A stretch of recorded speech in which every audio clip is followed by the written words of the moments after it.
నేను అర్జునుడు. కేవలం మేమిద్దరమే ఒకరినొకరు వధించుకోవడానికి యుద్ధం చేస్తాం.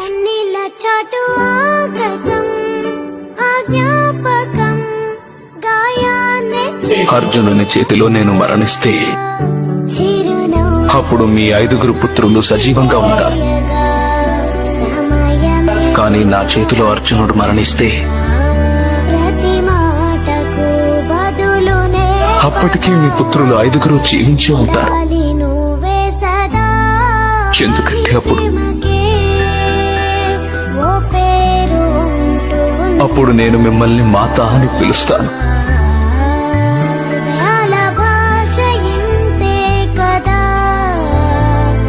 ఇది మీకు నా వాగ్దానం రాజమాత.